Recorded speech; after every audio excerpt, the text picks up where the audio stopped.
Hadirin sidang Jum'ah yang dimuliakan Allah, tiada henti khatib berwasiat kepada diri khatib sendiri dan hadirin sekalian.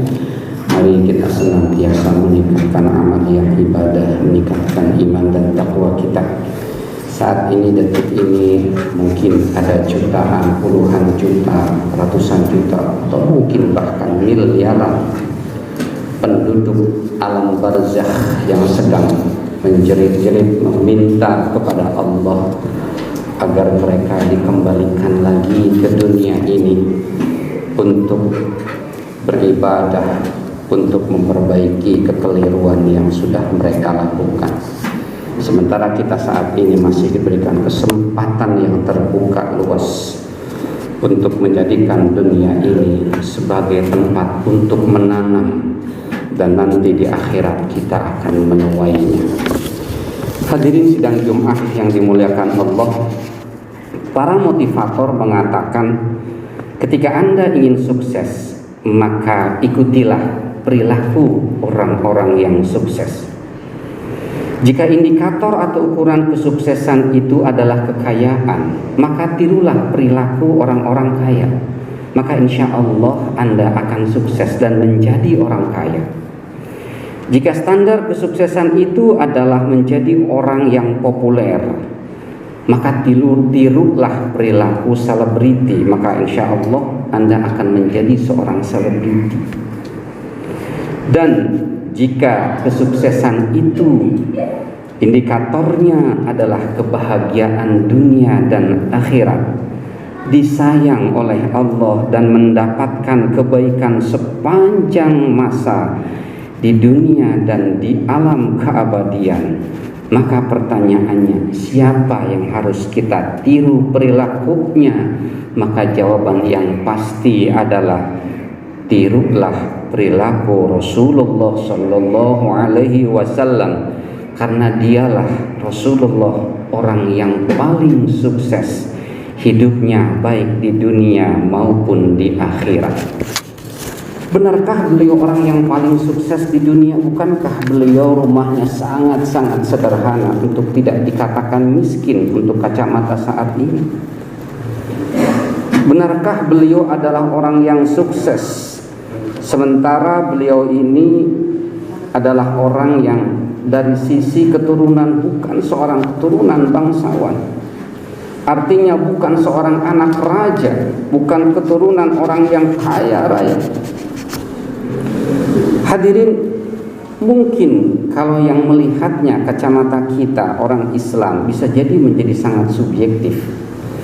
Kenapa? Karena kita orang Islam. Nabi Muhammad adalah pemimpin kita. Nabi Muhammad adalah suri tauladan kita, role model kita. Tetapi bagaimana dalam pandangan orang yang non-Islam, yang tidak meyakini apa yang disampaikan oleh Kanjeng Nabi, tidak mau beriman akan apa yang dibawa oleh Kanjeng Nabi? Apa kata mereka tentang kesuksesan satu orang manusia yang unik dan luar biasa di sepanjang zaman ini? Maka salah satu ilmuwan yang sangat terkenal namanya Sir George Bernard Shaw. Dia pengarang buku yang terkenal yang namanya Genuine Islam. Dia bukan seorang Muslim. Dia katakan, dia adalah Muhammad, lahir di Arab tahun 570 Masehi. Memulai misi mengajarkan agama kebenaran Islam yang artinya penyerahan diri pada Tuhan pada usia 40 tahun dan meninggalkan dunia ini pada usia 63 tahun. Bernard Shaw melanjutkan, sepanjang masa kenabiannya yang pendek 23 tahun, dia Muhammad telah merubah jazirah Arab dari paganisme atau pemuja patung dan pemuja makhluk menjadi para pemuja Tuhan yang Maha Esa. Dari peperangan dan perpecahan antar suku menjadi bangsa yang bersatu. Dari kaum pemabuk dan pengacau menjadi kaum pemikir dan penyabar, dari kaum tak berhukum dan anarkis menjadi kaum yang teratur, dan dari kebobrokan menuju kaum yang memiliki keagungan moral. Kata Bernard, sejarah manusia tidak pernah mengenal transformasi sebuah masyarakat atau tempat sedahsyat itu. Bayangkan, kata Bernard Shaw, ini terjadi dalam kurun waktu yang hanya sebentar, hanya 2 dekade saja.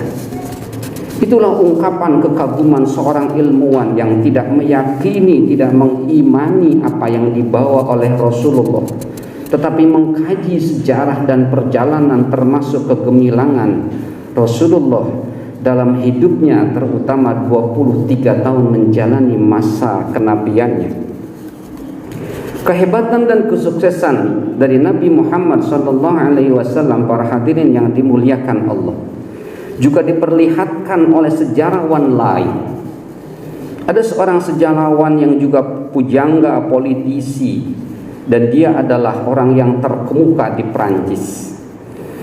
Dalam bukunya yang berjudul History de la Turquie atau Sejarah Turki, dia mengatakan, jika keagungan sebuah tujuan, kecilnya atau rendahnya atau terbatasnya fasilitas yang tersedia untuk mencapai tujuan tersebut, serta menakjubkannya hasil yang dicapai, jika hal 3 tadi menjadi tolak ukur kejeniusan seseorang, maka dia katakan, siapakah yang berani membandingkan tokoh hebat manapun dalam sejarah modern di dunia ini dengan Muhammad?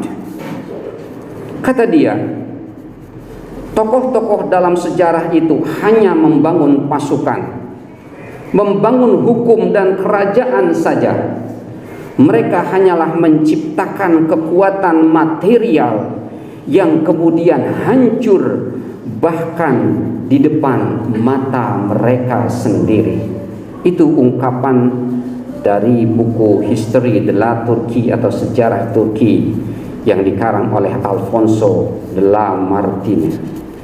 Hadirin yang dimuliakan Allah, jelas sekali kekaguman fakta yang bisa kita lihat dan kita dengar dan kita baca, bahwasanya Nabi Muhammad itu adalah sebuah model pemimpin yang hebat yang belum ada tandingannya di dunia ini. Kalau dilihat dari pandangan ilmuwan terakhir, bahwa Nabi Muhammad itu terbatas sekali modalnya. Beliau ini adalah seorang anak yatim yang dikala itu kepemilikan terhadap seorang ayah memegang peranan penting dalam reputasi sosial dan juga dalam kehidupan selanjutnya. Nabi Muhammad tidak memiliki harta dan bukan anak seorang raja, bukan anak seorang presiden, bukan anak siapapun orang yang berpengaruh. Beliau hanya orang yang biasa-biasa saja, tinggal di daerah yang terpencil, akan tetapi punya niat yang luhur, ingin membangun akhlak, ingin membangun budi pekerti, ingin membangun mental manusia, dan ingin membangun keimanan. Dan ternyata 23 tahun yang dia jalani, beliau sukses untuk menggapai impiannya tersebut. Dan sampai saat ini ajaran beliau menyebar ke seluruh dunia dan menjadi salah satu agama terbesar di dunia, yakni Islam yang beliau bawa. Hadirin sidang Jumat yang dimuliakan Allah, momentum Maulid Nabi Muhammad SAW harus menjadikan kita semakin bertambah keyakinan akan model dan figur Rasulullah SAW untuk kita tiru dalam berbagai hal, terutama posisi beliau sebagai Rasulullah SAW, kerasulannya, wahyunya, perilakunya sebagai nabi, perilakunya sebagai seorang pemimpin yang agung, yang dikagumi oleh orang-orang seluruh dunia, maka patut kita tiru. Jika kita ingin menjadi seorang pemimpin yang sukses, jika kita ingin menjadi orang yang berhasil, karir kita baik di dunia maupun kelak di akhirat. Sebagai penutup, mari kita sering-sering kita membaca potongan-potongan sejarah Rasulullah, dan sedikit-sedikit kita mengamalkan perilaku Rasulullah, dan kita jadikan beliau sebagai role model dalam kehidupan sehari-hari kita.